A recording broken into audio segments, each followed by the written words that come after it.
Kitchen চ্যানেলে তোমাদের সকলকে স্বাগত জানাই। তো আজকে আমি একটা রান্না নিয়ে চলে এসেছি। তো এটাই হচ্ছে আমার ফার্স্ট ভিডিও। আর আজকে আমরা রান্না করতে চলেছি নিরামিষ ফুলকপির তরকারি। হ্যাঁ বন্ধুরা, নিরামিষ ফুলকপির তরকারি। জানি এটা তরকারিটা তোমরা সবাই বানিয়ে থাকো, কিন্তু আমি কিছুটা একটু হলেও একটু আলাদা প্রসেসে বানাবো। তো চলো বেশি না বকে, তো চলো ভিডিওটাকে শুরু করা যাক। আর ভিডিওটি যদি ভালো লেগে থাকে লাইক করো, কমেন্ট করো, শেয়ার করো অ্যান্ড সাবস্ক্রাইব করো। তো চলো দেখতে থাকো। আজকে যেটা রান্না হবে ফুলকপির তরকারি, তো তার জন্য আমাদের কাছে কি কি সামগ্রী আছে তো চলো সেটা আমরা দেখে নিই। প্রথমত তোমাদেরকে বলে রাখি, আমি এখানে যে সমস্ত ইনগ্রিডিয়েন্টসগুলো ব্যবহার করছি সেগুলোর প্রত্যেক কটা কত পরিমাণে কী কী আছে সবটাই ডেসক্রিপশনে দেওয়া থাকবে। আর এরপর চলো বলি কী কী আছে। এখানে তো দেখতেই পাচ্ছ একটা ছোটো সাইজের ফুলকপি নিয়ে নিয়েছিলাম, আর সঙ্গে আছে এই যে টমেটো, একটা ছোটো সাইজের টমেটো, সঙ্গে আছে হলুদ, লঙ্কার গুঁড়ো আর ধনে আর জিরে পাউডারটা একসাথেই নিয়েছি, আর সঙ্গে আছে নুন আর চিনি, আর এখানে এই যে একটা লঙ্কা। আর এরপর আরও যেটা আছে সেটা হচ্ছে আদা বাটা। যেহেতু আমরা নিরামিষ রান্না করব তাই আদা বাটাই নিচ্ছি, রসুন বাটা পেঁয়াজ বাটা ব্যবহার করছি না। আর এখানে আছে ঘি আর গরম মশলা।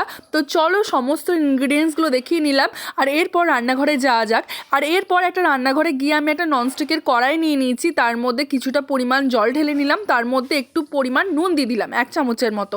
এরপর এটা একটু ফুটে উঠলে এর মধ্যে যে ফুলকপিগুলো দেখিয়েছিলাম সেই ফুলকপিগুলো একের পর এক দিয়ে দিচ্ছি। দেখতেই পাচ্ছ জলটা কীরকমভাবে ফুটছে।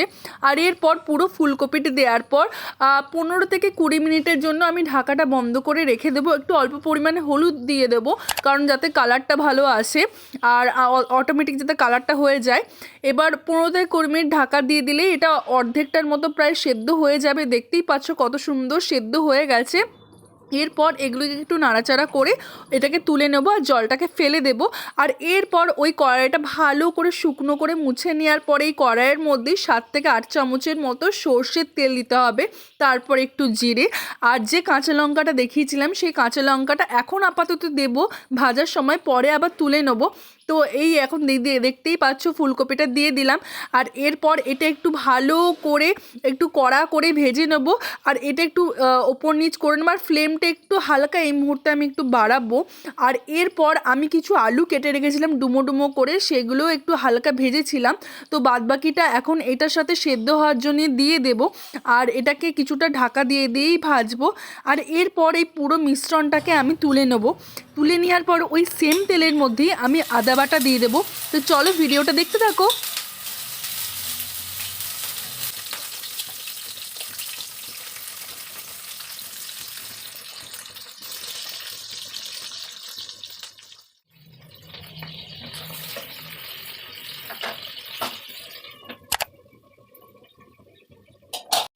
রান্নাটা একটা ভালোবাসার একটা জায়গা, বিশেষ করে আমার কাছে। তো রান্না করতে আমার খুবই ভালো লাগে। তো তাই সেরকম অনুযায়ী এই পুরো মিশ্রণটার মধ্যে যে কটা গুঁড়ো মশলা আছে, যেরকম জীবনের মধ্যে তোমরা রং ভরছো নিজেদের ঠিক সেরকমভাবে প্রত্যেকটা মশলা এটার মধ্যে দিয়ে দেবো। যে কটা ইনগ্রিডিয়েন্টস তোমাকে আমি ভিডিও শুরুতেই দেখিয়েছিলাম সেটা ভালো করে দেওয়ার পর একটু হালকা করে ভালো করে এটাকে একটু রোস্টের মতো হতে দেব।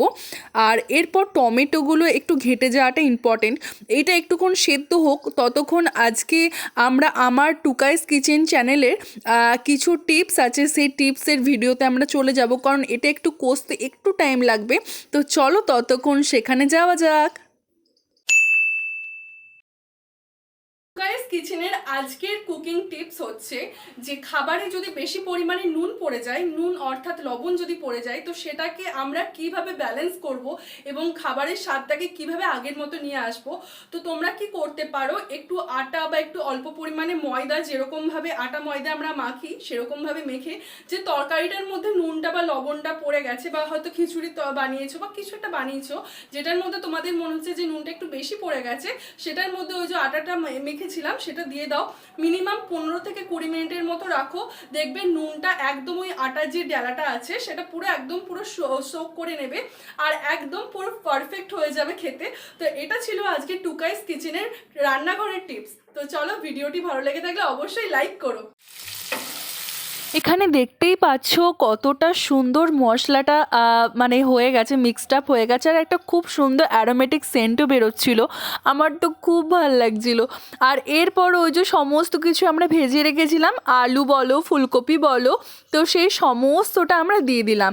আর এরপর এটাকে একটু ভালো করে তল ওপর করে নিতে হবে, কারণ মশলাটা তো এই ফুলকপির আর মধ্যে লাগাটা তো ইম্পর্টেন্ট, এর জন্য এটা একটু ভালো করে তল উপর করে নেবো। আর এটা তল উপর করার পর এটার মধ্যে একটু পরিমাণে জল দিয়ে দেবো, কারণ আলুটা তো আমাদের সেদ্ধ হয়নি, ফুলকপিটা আমাদের সেদ্ধ হয়েছিল কারণ আমরা ভাপিয়েছিলাম, কিন্তু আলুটা তো আমরা আলাদাভাবে কোনো রকমভাবেই সেদ্ধ করিনি। এর জন্য আলুটার জন্য একটু জল দিয়ে ধরে নাও 15 থেকে 20 মিনিটের মতো আমরা আবার ঢাকা দিয়ে রাখবো। আর ঢাকা দিয়ে রাখার পর দেখতে পাচ্ছ কত সুন্দর ফুটছে। এখন আলু একদম পুরো সেদ্ধ হয়ে গেছে, একদম এটা বাচ্চারাও খেতে পারবে, সেরকম পরিমাণে কোনো ঝালও দেওয়া নেই। আর একদম প্রত্যেকটা টেস্ট যাকে বলে পুরো ব্যালেন্স করার জন্য একটু অল্প পরিমাণে হাফ চামচের মতো আমরা দিয়ে দেবো গরম মশলা, আর হাফ চামচের থেকে একটু কম আমরা একটু দিয়ে দেবো ঘি, কারণ নিরামিষ ফুলকপির ডালনা বা তরকারি, তাই একটু নিরামিষ তরকারিতে একটু ঘি বা গরম মশলা দিলে সেই খাবারের টেস্ট অনেক গুণে মানে যাকে বলে বেড়ে যায়, প্রচুর পরিমাণে বেড়ে যায়। তো এইটা ছিল ফাইনাল রেজাল্ট, এত সুন্দর দেখতে লাগছে, আমার তো প্রচণ্ড ভালো লেগেছিলো। তো তোমরা কেমন লাগলো আমার পুরো রান্নাটা প্লিজ কমেন্টের মাধ্যমে জানিও। তো চলো ভিডিওটা দেখতে থাকো। তো আজকে রান্নার ভিডিওটা তোমাদের কেমন লেগেছে অবশ্যই জানিও। আর আমার আরেকটা ব্লগিং চ্যানেলও আছে যার নাম হচ্ছে তমন্নাস ব্লগ, তো আমি সেই চ্যানেলের লিঙ্কটা ডেসক্রিপশনে দিয়ে রাখবো। আর তোমরা যদি কেউ চাও তারা আমার ওই ভিডিওটাও কেউ ওয়াচ আউট করতে পারো, ওটা আমার ব্লগিং চ্যানেল। তো চলো আজকের মতো ভিডিওটা এখানেই শেষ করলাম, তো বাই।